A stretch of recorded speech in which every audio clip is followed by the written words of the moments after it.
Monsieur Béchet, du Conseil général, président de la CLI locale. Merci, Monsieur Henkel. D'abord, vous remercier tous d'être présents, d'être aussi nombreux. Je crois que la question qui est posée, quel travail pour les plus exclus, nécessitera effectivement beaucoup de têtes pour réfléchir et apporter un éclairage à une question très difficile. Simplement aussi remercier les initiateurs, en particulier le réseau Concagne et son président Jean-Claude Vorgy, et puis également celui d'Action, évidemment, qui est basé à Saint-Hilaire, avec sa présidente, Myriam Margaro, et son directeur. Bon, je voudrais aussi saluer et remercier de leur présence, parce que je sais qu'ils sont nombreux ici, les acteurs locaux qui agissent dans le domaine de l'insertion, et que je retrouve évidemment régulièrement en tant que président de la CLI du Grésivaudan. Permettez-moi de saluer son maire, Charles Biche, l'a évoqué tout à l'heure, mais il est aussi vice-président du Conseil général, mais Pontcharrat, la ville de Pontcharrat, qui est un pôle essentiel, je dirais même unique aujourd'hui, ce qu'on a parlé du territoire du Grésivaudan, puisque Domaine, qui est, enfin d'abord il y a eu un autre pôle qui était Mélan, qui a rejoint l'agglomération il y a déjà quelques années, et puis il y avait Domaine, et Domaine est dans le territoire de l'agglomération au sens territoire du Conseil général. Alors on continuera bien sûr à travailler avec Domaine. Il n'empêche que Pontcharrat est un pôle essentiel, et quand Charles Biche dit on fait du social effectivement à Pontcharrat, je crois qu'on peut le souligner depuis plus de 20 ans, l'engagement de ces élus et de ces acteurs et de ces associations dans ce domaine-là. Je crois que l'avenir, eh bien, ça sera sans doute un renforcement et une mise en réseau d'autres capacités qui s'installent. Et c'est vrai que j'ai appris que sur Crolles, par exemple, il y avait un service de l'insertion. Ben, j'espère que tout ça sera mis en réseau, je dirais, pour le plus grand bien des personnes qui sont exclues. Alors permettez au président de la CLI que je suis quelques réflexions. D'abord, c'est clair que l'exclusion ne ralentit pas, puisqu'on sait, ça a été officialisé récemment, qu'il y a une augmentation du nombre d'allocataires du RMI, toujours. Donc le travail est là devant nous. Alors la question, que faire effectivement pour les plus exclus? Alors cette question-là, elle n'est pas nouvelle. Je crois que régulièrement, là, au sein de la CLI en particulier, on se pose ces questions-là. Et puis, quelle offre des associations et des ateliers d'insertion pour y répondre? Quelle offre également, et ça je l'ai évoqué tout à l'heure, des acteurs publics par rapport à ça? Je prends l'exemple du Conseil général qui a été évoqué à l'occasion du transfert de compétences, des transferts en particulier des ATOS, des agents techniques et ouvriers spécialisés des collèges. Eh bien, le Conseil général a souhaité conserver un certain nombre de postes qui permettraient à des allocataires du RMI de retrouver pendant un temps un stage, et c'est vrai que ça, je pense que c'est une offre extrêmement intéressante, d'autant qu'à ce moment-là, le Conseil général continuera à les accompagner et à se préoccuper de leur avenir, une fois, parce que le problème il est aussi là, on sait bien, c'est qu'au bout d'un an d'insertion, de stage d'insertion, eh bien trop souvent, les allocataires se retrouvent comme avant, sans rien, et je crois que le Conseil général, s'il s'en mêle, ça va être aussi une bonne chose. Alors c'est vrai que cette offre-là n'est pas adaptée à toutes les personnes. Et c'est vrai qu'il y a des personnes comme on dit, qui présentent peu d'employabilité. C'est vrai, c'est une vraie question. Quelle envie au travail, quel désir de travail, avant même de parler d'incitation au travail. Et c'est vrai que cette envie, ce manque d'envie, c'est vrai que ça n'en fait pas des fainéants. Ça a été, je rebondis sur ce mot-là, c'est vrai qu'on ne peut pas proposer un emploi à des personnes en grande difficulté qui ne désirent pas travailler. Alors il faut se poser la question du pourquoi.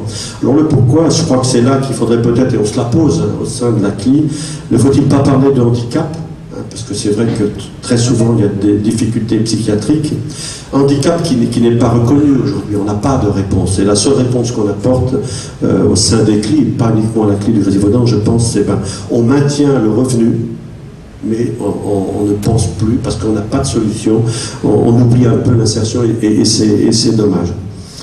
Alors, je crois qu'il y a pas mal de questions en disant quelle est la source aussi.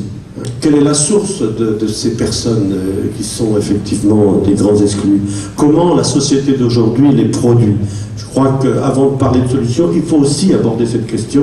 Je crois que c'est extrêmement important. Alors ça met tout le système de notre société, l'éducation, comment ça se passe effectivement dans les familles et autres. Alors si on parle de handicap aussi, ne faudrait-il pas reconnaître ce handicap et puis avoir une approche différenciée finalement pour prendre en charge et accompagner ces personnes telles qu'elles sont. Pourquoi? Enfin, moi, je pense qu'il est essentiel, avant de parler, de travail, de parler d'insertion sociale, qui devrait, être, elle aussi, accompagnée de formation, une formation qui est au plus près de la vie, finalement, par des apprentissages adaptés. Bon, au niveau de la CLI, par exemple, on a mis en place, avec les ateliers d'ailleurs qui participent au financement, des formations mutualisées. Alors, ce n'est pas des grandes formations intellectuelles où on apprend à lire, on apprend à découvrir les arbres. Quels sont les arbres dans la forêt, puisque c'est souvent des ateliers qui interviennent dans la nature. Quels sont les outils, comment on utilise les outils. Donc il y a une valorisation quand même du travail à travers finalement son environnement immédiat de travail. Et là, moi je me tourne dans la région, puisque Francis Javert, conseiller régional, est à notre côté.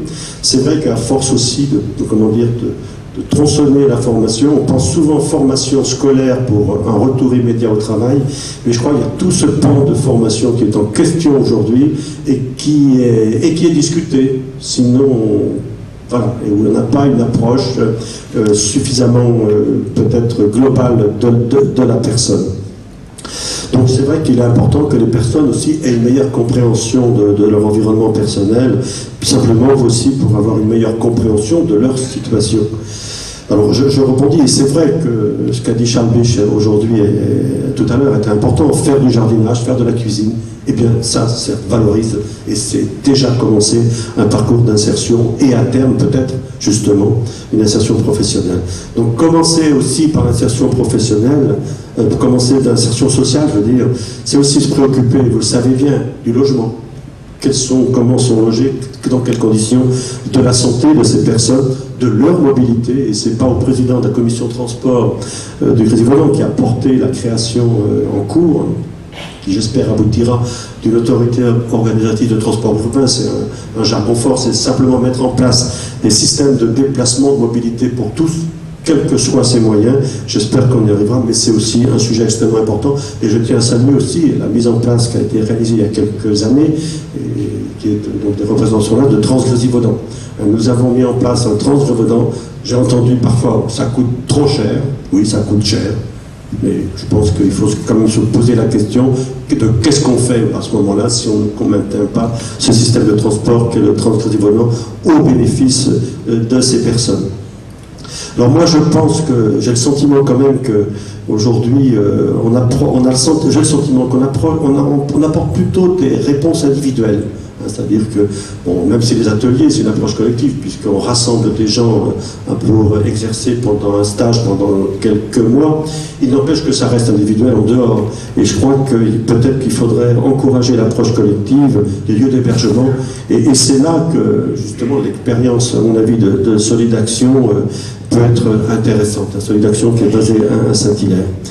Alors, j'ai le sentiment que l'approche collective donc de Solidaction est intéressante. Je pense que tout à l'heure dans le débat, la Solidaction nous le dira. Et je crois que c'est une façon comme une autre de retrouver un désir déjà d'insertion sociale avant d'avoir un désir d'insertion professionnelle. Donc finalement, quelque part aussi, un désir de vivre. Alors la question qui est posée cette année-là, enfin, pour cette journée, c'est la question, comme je disais tout à l'heure, qui se pose. Qui se pose pour tous les partenaires de l'insertion. Je crois que, je l'ai dit, c'est très difficile. Je crois que dans votre document, vous avez parlé de provocation pour présenter cette journée, mais je crois que ne pas se la poser, ce serait aussi, comme vous l'écrivez, ne plus rien espérer. Voilà, donc j'espère que cette journée sera productive d'idées. En tous les cas, je la passerai avec vous. Voilà, bonne journée. Merci, monsieur Boucher.